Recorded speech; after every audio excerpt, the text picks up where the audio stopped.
चलिए बच्चों, एक बार फिर से फ्यूचर पॉइंट कोचिंग में आप लोगों का अत्यधिक हार्दिक स्वागत है। पिछले क्लास में आप लोगों ने बेलन के विषय में सीखा और शंकु के विषय में सीखा। आज का जो चैप्टर है वो है आपका गोला। आज जो हम पढ़ेंगे वो गोले के विषय में पढ़ेंगे।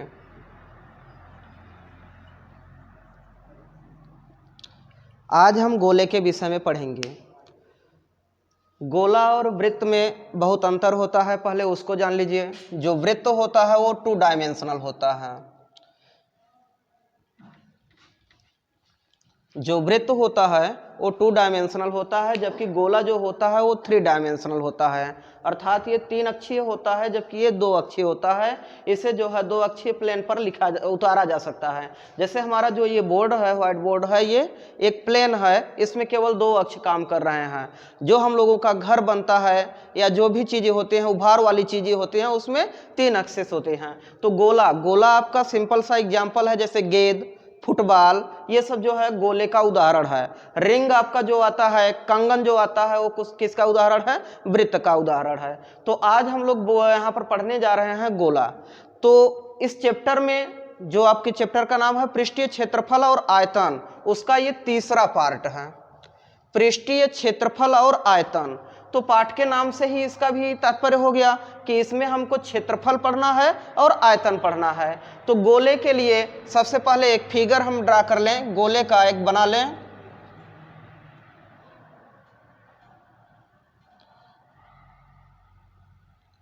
अगर गोले को देख लिया जाए, एक गेंद के तरीके से देख लिया जाए, तो यहाँ पर ध्यान दीजिए क्या हो जाएगा, ये 3 डायमेंशनल होगा। अब 3 डायमेंशनल होने पर यहाँ पर इसका सब कुछ चेंज हो जाएगा। तो इसका सबसे पहले तो आता है आयतन, गोले का आयतन।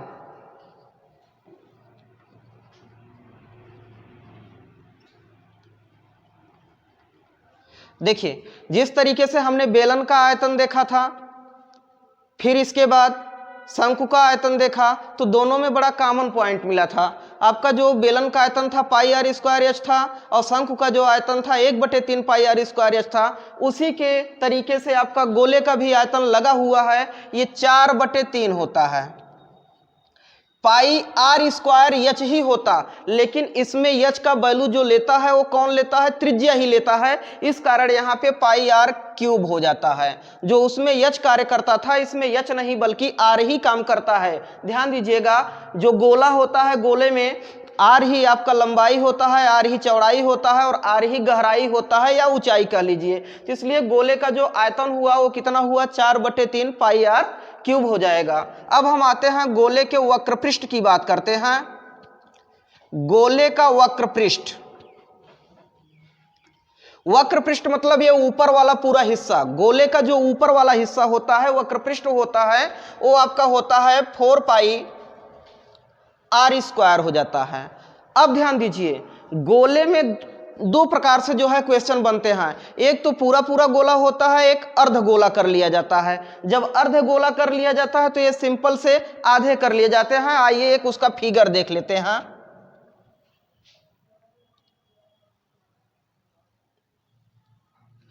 जैसे प्याला जो होता है ये अर्ध गोला है। अर्ध गोले में अब यहां पर ध्यान दीजिए, ये इसके वक्र पृष्ठ हैं, ये सब इसके जो है क्या हैं? ये सब वक्र पृष्ठ हैं, वक्र पृष्ठ के अंतर्गत आते हैं। तो इसका आयतन क्या हो जाएगा? ध्यान दीजिएगा, अर्ध गोले के लिए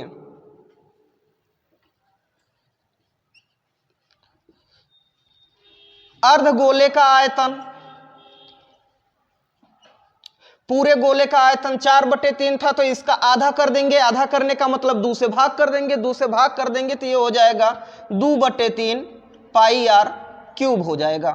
अब अर्ध गोले का वक्र पृष्ठ,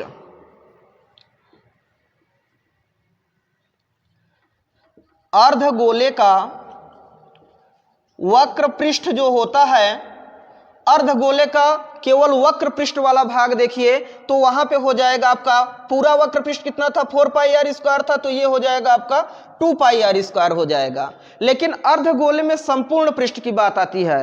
गोले का वक्र पृष्ठ कहिए अथवा गोले का संपूर्ण पृष्ठ कहिए, दोनों एक ही होगा, लेकिन अर्धगोले का वक्र पृष्ठ कहेंगे तो 2 पाई आर स्क्वायर होगा, जबकि अर्धगोले का संपूर्ण पृष्ठ कहें, अर्धगोले का संपूर्ण पृष्ठ, तो इसमें अलग बात हो जाती है। ध्यान दीजिएगा, ये वक्र पृष्ठ के साथ साथ उसका ऊपर का एक फेस और होता है जो सीधा सीधा वृत्त तैयार करता है। तो यहाँ पे अर्धगोले का जो संपूर्ण पृष्ठ होगा वो 2 से मिल जाएगा, तो 2 पाई आर स्क्वायर होगा, और एक ऊपर का वृत्त बनेगा तो वृत्त का क्षेत्रफल होता है पाई आर स्क्वायर, तो यहाँ पे पाई आर स्क्वायर आकर के जुड़ जाएगा, अर्थात कुल मिलाकर के 3 पाई आर स्क्वायर हो जाएगा। यह किसका जो है होगा, अर्धगोले का। अर्धगोले का संपूर्ण पृष्ठ होगा 3 पाई आर स्क्वायर, जबकि गोले का वक्र पृष्ठ कहिए या गोले का संपूर्ण पृष्ठ कहिए वो आपका केवल 4 पाई आर स्क्वायर होता है। अर्धगोले का आयतन हो जाएगा 2/3 पाई आर क्यूब, अर्धगोले का वक्र पृष्ठ हो जाएगा 2 पाई आर स्क्वायर, और अर्धगोले का संपूर्ण पृष्ठ हो जाएगा 2 pi r square plus pi r square, और जोड़ दिए इसमें आ गया आपका 3 पाई आर स्क्वायर। तो हम लोगों ने पृष्ठीय क्षेत्रफल में ये देख लिया आयतन और इनका जो है जितना वक्र पृष्ठ और संपूर्ण पृष्ठ बन रहा था उससे संबंधित सूत्र। अब आगे हम देखेंगे इससे संबंधित सवाल। चलिए ध्यान दीजिए, अभी हमने गोले से संबंधित आपको फार्मूला बताया, अब उस फार्मूले का उपयोग कैसे किया जाता है आइए एक एग्जाम्पल के माध्यम से समझते हैं। एग्जाम्पल है, क्रिकेट की गेंद का व्यास 14 सेमी है, तो उस गेंद का वक्र पृष्ठ और आयतन ज्ञात कीजिए। तो क्रिकेट की गेंद कैसी होती है, बेलनाकार या शंक्वाकार तो होती नहीं, गोलाकार होती है। तो गोलाकार होती है तो उसका हमको क्या मिला है, व्यास। ध्यान दीजिएगा,